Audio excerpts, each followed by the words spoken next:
Bonjour à tous. On va commencer le mois d'avril avec une nouvelle vidéo sur le minimalisme financier. C'est un sujet qui est très intéressant parce qu'il recoupe énormément de critères sociologiques et de psychologie aussi également. C'est un sujet que j'ai beaucoup aimé abordé sur ma chaîne, donc si vous ne l'avez pas déjà vu, je vous invite à aller voir ma première vidéo à ce sujet, le minimalisme financier. Je vous le mets en haut ici ou dans la barre d'infos si ça vous intéresse.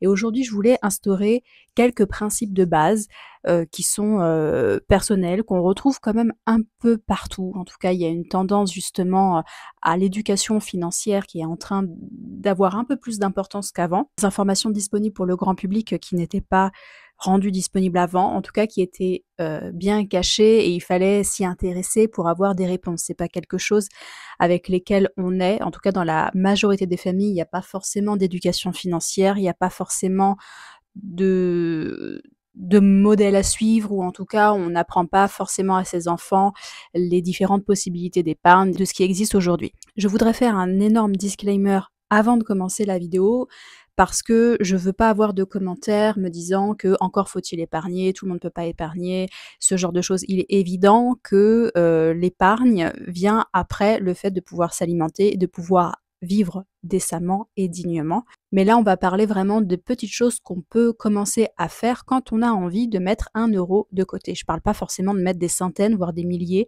d'euros de côté. Tout le monde n'a pas du tout la même possibilité d'épargne. Tout le monde n'a pas du tout la même envie aussi d'épargner. Mais il y a quand même de plus en plus des petites choses qu'on peut faire et qui sont plutôt simples, entre guillemets, une fois qu'on a coché les cases 0 et 1 et 2 de notre vie, c'est-à-dire de pouvoir d'avoir un toit sur la tête, de pouvoir s'alimenter correctement, etc., etc. On est bien d'accord. Déjà, il n'y a pas de petite épargne. 1 €, c'est 1 €. 50 centimes, c'est 50 centimes. Si on peut mettre 10, 20, 30, 40, 100 €, c'est déjà extraordinaire. Ça veut dire qu'on n'a pas forcément besoin de cet argent à la fin du mois et que, au lieu de l'investir dans plein de choses futiles ou en tout cas des choses qui vont perdre de la valeur à partir du moment où on l'a payé, eh bien c'est bien de pouvoir le mettre de côté. Donc ça déjà c'est très important parce qu'il y a beaucoup de personnes qui culpabilisent de ne pouvoir mettre que 5 € par mois de côté ou 20 €. D'autres personnes qui trouvent que 20 € c'est déjà énorme et que c'est vraiment un travail en soi de pouvoir dégager cette somme à la fin du mois. Donc évidemment, il faut voir ça par rapport à son propre prisme, par rapport à ses propres problématiques, par rapport aussi à son quotidien. C'est sûr que quelqu'un qui a un très bon salaire et qui vit seul n'aura pas forcément, je dis pas forcément, les mêmes charges qu'une personne avec un seul revenu et 3 enfants, par exemple. Évidemment, on est bien d'accord là-dessus, mais c'est important de le préciser parce qu'il y a beaucoup de personnes, quand on va voilà, écouter des vidéos sur les finances ou sur n'importe quel autre sujet, on a tendance à le prendre personnellement, à se sentir jugé, à se culpabiliser et on ressort encore plus malheureux qu'avant. Moi, ça me le fait sur bien des sujets, y compris aussi les finances, donc voilà, mais j'avais juste envie de partager avec vous voilà, des petites choses qu'on peut faire. Pas sûre d'en avoir déjà parlé, mais en tout cas, moi, ça a été une prise de conscience avec la décroissance, c'est pour ça que ma chaîne s'appelle comme ça. Le fait de réfléchir à 2 fois avant d'acheter quelque chose, de se dire, voilà, vous avez les règles des 5 questions à vous poser avant d'acheter. Est-ce que je le possède pas en double? Est-ce que je vais vraiment le mettre? Blablabla. Ça, c'est très intéressant. Ça concerne plus la consommation, dépenser son argent dans la consommation. Mais par rapport, en fait, à ce que je vous disais dans une de mes vidéos, on vit entouré d'argent. Je vous invite à aller la regarder si vous voulez. Quand je regarde autour de moi et je me dis chaque objet, je l'ai payé, à un moment donné, ça m'a coûté quelque chose, que ce soit il y a un mois ou que ce soit il y a 10 ans, j'ai échangé de l'argent contre cet objet. Le truc, c'est que c'est de plus en plus pernicieux parce que comme on a tendance à faire beaucoup d'achats en ligne, on ne se rend pas compte matériellement parlant de ce que ça représente en fait cet argent. Et c'est vrai que parfois je me dis, acheter une paire de chaussures 50 €, des fois je me dis, imaginez un billet de 50 € à donner à quelqu'un contre une paire de chaussures, une fois sur deux, en fait, on abandonne l'achat. On se rend plus forcément compte de la valeur des choses et de la valeur pécuniaire et monétaire des choses. Et c'est vrai qu'on a tendance à faire des paniers virtuels à 69,99 €, 95,99 € et à un moment donné, quand on réfléchit 2 secondes et qu'on abandonne le panier dans un coin, on se dit: «Mais matériellement parlant, c'est énorme en termes d'argent» par rapport à une poche d'épargne qu'on pourrait mettre de côté. Donc moi, maintenant, c'est vraiment ma réflexion. Quand je veux acheter quelque chose de neuf ou qui a une valeur certaine, je me dis: «Est-ce que je préférerais pas mettre cet argent sur un compte épargne ou dans une poche destinée à un projet bien particulier?» Et la majorité du temps, pour des achats à partir de 10 €, je me dis: «Ouais, bah non, en fait, j'ai pas vraiment envie d'investir». Ça n'empêche pas de se faire plaisir de temps en temps, mais le ratio devient beaucoup plus minime entre l'épargne que vous voulez dégager et l'achat que vous voulez effectuer. Quand on parle d'achats purement futiles, purement plaisir, qui ne sont pas nécessaires au quotidien comme l'alimentaire ou les produits d'hygiène. Là, on parle vraiment d'une énième paire de chaussures, d'une énième robe ou d'un livre que vous pourriez emprunter à la bibliothèque. Donc je pense que réfléchir premièrement à la valeur pécuniaire de ce que vous mettez dans un achat comparé à un livret d'épargne, qui pourra potentiellement vous générer des intérêts sur le long terme, je pense que le calcul est quand même vite vu. La réflexion, elle est vite vue par rapport à ça. Donc il faut pas pour moi, il faut pas culpabiliser. 1 €, c'est 1 € et si on peut mettre 1 € par mois de côté, c'est déjà quelque chose et c'est mieux que rien. Et c'est vrai qu'il y a beaucoup de gens qui disent: «Bah, c'est pas grave, je préfère le faire plus tard parce que là, franchement, entre mettre 1 € et rien et bah, ça vaut pas le coup». Pour moi, ça vaut carrément le coup parce que ça démontre une motivation, ça démontre une réflexion de pensée et pour moi, ça veut dire qu'on va dans le bon sens. Si on a envie d'atteindre des objectifs financiers à partir de 20 ans ou voilà, il y a pas d'âge non plus pour s'y mettre. Ça aussi, c'est très important parce qu'il y a beaucoup de personnes qui disent: «Bon, bah, voilà, je vais avoir 50 ans, ça sert plus à rien». Il y a jamais d'âge pour commencer. Sécurité financière et sa santé financière. On fait tous des erreurs et je pense que beaucoup de personnes ne sont pas forcément, éduquées ou éclairées, sur le sujet parce que c'est pas quelque chose dont on parle de manière régulière. En tout cas, dans les familles, il y a vraiment un tabou. Je vous l'ai déjà dit, mais à part la fameuse règle, quand on peut, on épargne 10 de son salaire, ça va généralement pas plus loin que ça. Donc il y a tout tout un tas de possibilités à faire pour se renseigner si vous êtes intéressé par cette question évidemment. Vous pouvez déjà souscrire en ligne gratuitement ou si vous souhaitez vous offrir un abonnement à des revues financières qui sont quand même assez vulgarisées. Il en existe plein sur ce thème-là.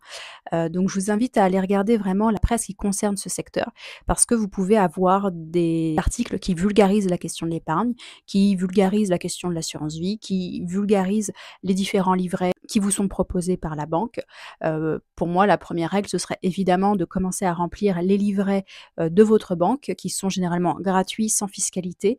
Vous avez un plafond à atteindre, mais d'ici à atteindre le plafond, il faut quand même un peu d'épargne et c'est pas forcément, simple d'atteindre ces plafonds, dans l'immédiat, donc ça peut être déjà le travail de plusieurs années. Le tout, c'est d'ouvrir ces livrets parce qu'il faut quand même en profiter et il faut, voilà, dès que vous avez une rentrée d'argent qui est, imprévue et bah, hop, en fait, le mettre dessus. Si vous avez, voilà, 1 €, un excédent de 10 € à la fin du mois que vous retrouvez dans un portefeuille, les mettre dessus. Donc, faire petit à petit, c'est vraiment, ce que je vous disais tout à l'heure, c'est dénoter d'une réflexion et d'une envie d'aller plus loin, en tout cas vers cette épargne-là. Donc la première chose que je voulais vous dire, c'était de réfléchir à 2 fois avant d'acheter. Vous voyez, c'est un peu comme les personnes qui arrêtent de fumer. On dit souvent: «Eh bien, si tu fumes un paquet de cigarettes par jour, tu vas mettre, le montant du paquet par jour dans une tirelire et à la fin du mois, tu vas te rendre compte à quel point ça te coûte financièrement d'avoir cette addiction-là». Et bien là, c'est pareil. Si vous avez des addictions, que ce soit, pour n'importe quoi, hein, de consommation futile, mettez l'équivalent sur un compte épargne ou de côté et vous allez voir à quel point à la fin du mois, ça peut ostensiblement représenter une somme importante que vous n'auriez pas soupçonnée. Ça peut être des cafés Starbucks, que vous prenez une fois par jour en allant au travail, ça peut être, un achat plaisir par jour, ça peut être, un achat de livres, ça peut être, un café, au bar, ça peut être tout et n'importe quoi. À partir du moment où vous pouvez facilement vous défaire de cette habitude, mettez la transcription financière de côté.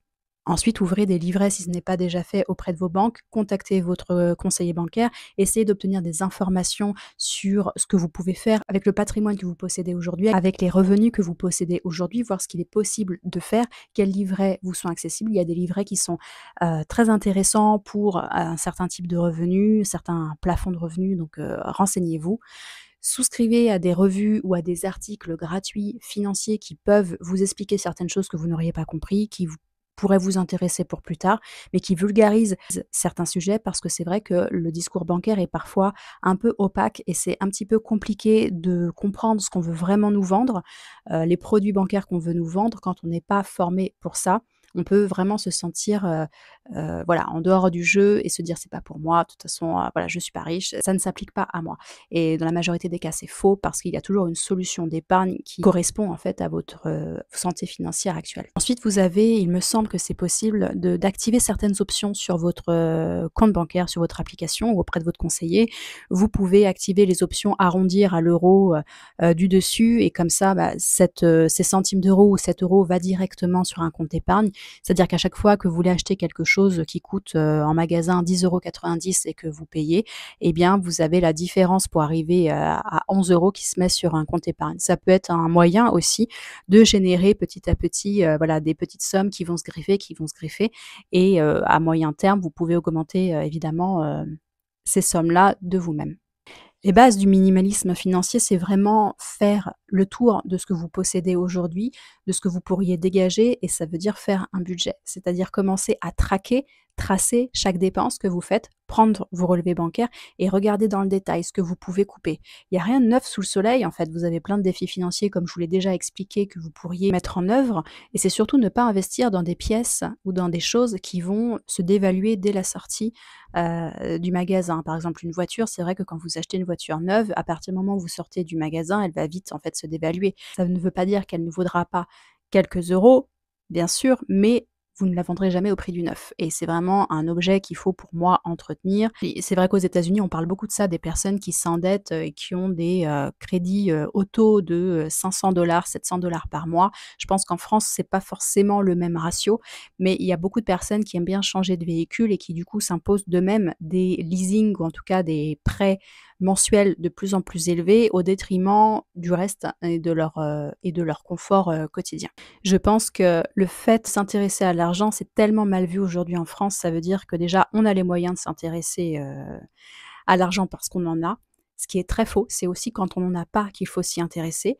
C'est aussi quand on n'en a pas qu'il faut s'éduquer sur ce sujet, et qu'il faut aussi prendre des décisions pour justement pallier à certains manques ou pallier à certaines ignorances qu'on a sur le sujet et l'éducation financière ne vient pas d'elle-même, elle vient parce qu'on a envie d'aller la chercher, on a envie de se créer des objectifs pour soi-même et c'est vrai que quand on a 20 ans, on pense pas forcément à l'avenir, en tout cas je pense que la majorité n'y pense pas, moi la première, on pense pas à son futur parce qu'on vit au jour le jour, on a déjà du mal à s'en sortir pour, la plupart et donc on se dit: «L'épargne, c'est vraiment pas un truc, voilà, j'ai pas de livret, je ça sert à rien ou alors j'en ai un, mais je le provisionne jamais ou à chaque fois que je provisionne 100 € et bien, à la fin du mois, je suis obligée de les retirer parce que, bah, finalement, c'était beaucoup trop, par rapport à mon budget mensuel». Donc il faut arriver, en fait, pour moi, à trouver un équilibre. Pour moi, il vaut mieux mettre moins sur votre épargne et l'oublier, plutôt que de se saigner vraiment et tout mettre et ensuite piocher sans arrêt parce que vous avez du mal au quotidien. Pour moi, je pense que le mécanisme, il est vraiment d'oublier cet argent. Une fois qu'il est mis sur votre compte épargne, il n'existe plus. Donc il faut vraiment être sûr que vous n'en avez pas besoin au quotidien et que vous pouvez quand même le mobiliser, évidemment, en cas d'urgence, en cas d'énormes pépins de vie, d'accident de vie. Évidemment que cet argent, vous pouvez le retirer généralement sans frais, mais il ne faut pas s'en servir pour, voilà, aller acheter un produit, pour aller, pallier justement un plein de courses. Ça veut dire que l'épargne qui est dégagée ne correspond pas forcément, aux besoins que vous avez financièrement, mensuellement. Voici ce que je voulais vous dire sur les bases pour commencer à épargner. Ce sont vraiment de tout petits conseils, j'ai absolument rien inventé, j'essaye simplement de synthétiser ce qui, moi, peut m'aider au quotidien, ce que j'ai lu à droite à gauche et un petit peu mal compris. Donc si, ce genre de vidéo vous intéresse, n'hésitez pas à me le dire en commentaire. Je pense que j'aurai plein d'autres conseils à vous donner ou en tout cas d'astuces à partager avec vous parce que c'est un sujet qui est intéressant et c'est en maîtrisant un sujet qu'on devient maître un petit peu de son chemin et de sa santé financière. Je vous dis à bientôt, prenez soin de vous.